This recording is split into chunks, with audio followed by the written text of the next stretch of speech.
जोंनि बे ओनसोला जिथु फुटबलजोंनो मुंदांखा आरो फुटबलखौ जोङो जास्ट खेला हिसाबै लायालासिनो जोंनि ओनसोलनि गोजोन खौसेथि लाबोनायजों लोगोसे सासे मानसिनि थांनानै थानाय मोनसे ओनसोलनि जौगानाय गासै बिथिङा बेयाव सरजाबफानानै दङ।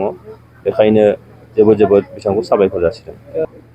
जोंनि बयजोंबो अनजाग्रा सिबिजाग्रा जोंनि सासे मोजां दैदेनगिरि प्रमद बर' बिथांनि दैदेननायाव बिटिआर ओनसोलनि लाइमोनफोरखौ लानानै लाइमोनफोरनि गेजेरजोंनो जोंनि ओनसोलाव फुटबल गेलेहोनानै फुटबलजों जों जाहाथे जोंनि गेजेराव गोजोन खौसेथि अनलायनाय बेखौ जाहाथे लाबोनो हायो आरो जोंनि अनलायनाय गोजोन थासारिया चिरजुगामि जायो। बे नोजोरजोंनो दिनै भिसिडिसि लेभेलनिफ्राय लानानै दिनैहाय ब्लक लेभेलनि बे खेलाखौ दिनैहाय होफैनाय जादों। जोंहा क'क्राझाराव मोनथाम फिल्डआव बे खेलाया जागासिनो दङ।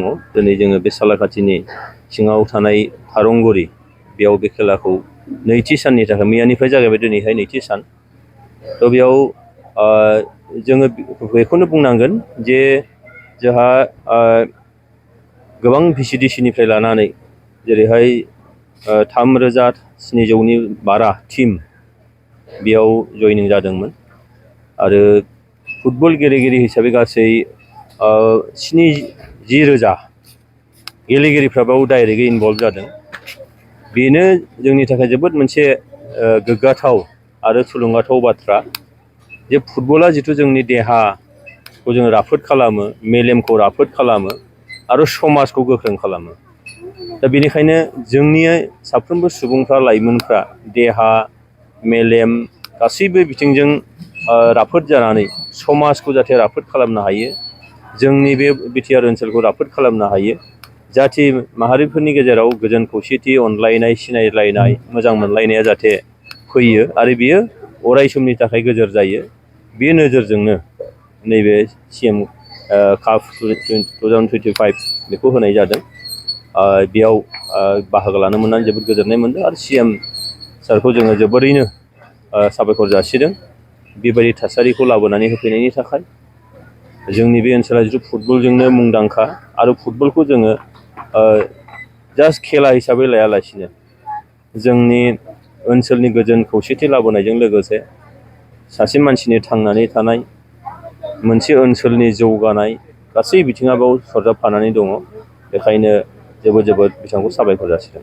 जायफ्रा बे काउन्सिल लेभेलाव देरहासार जागोन बिथांमोननि थाखाय माबा मोनसे प्लेटफर्म होगोन नामा? मोजां नोंथांमोना नाय भिसिडिसि लेभेलनिफ्राय सायख'नानै बेखौ काउन्सिल समस्ति लेभेलाव लाबोनानै फैनाय जादों। समस्तिनिफ्राय जिल्ला लेभेलाव लांनाय जादों। जिल्लानिफ्राय देरहाखांनानै दिनैहाय नोङो सेन्ट्रेलि बेखौ काउन्सिल लेभेलाव लाबोनानै फैनाय जाबाय।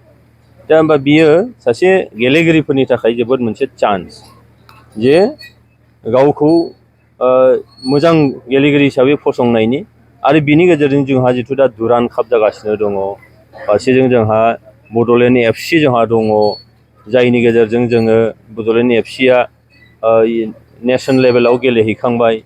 इयुनाव आरो बिदिजोंनो जिथु जोंनि ओनसोलनिफ्राय नेसनेल लेभेल इन्टारनेसनेल जोनानै जों मालाबा वर्ल्ड कापनि टिमावबो जाहाथे जायगा मोनहैनो हायो, बे नोजोरजोंनो बेखौ खालामनाय जादों। निस्सय देनां लासैनो जायफ्रा मोजां गेलेगोन बेखौ बड'लेण्डनि मोनसे टिम बानायनानै बड'लेण्डखौ फुटबलनि गेजेरजोंनो जोङो मोनथिहोनायनि मोनसे जोंहा नोजोर दङ।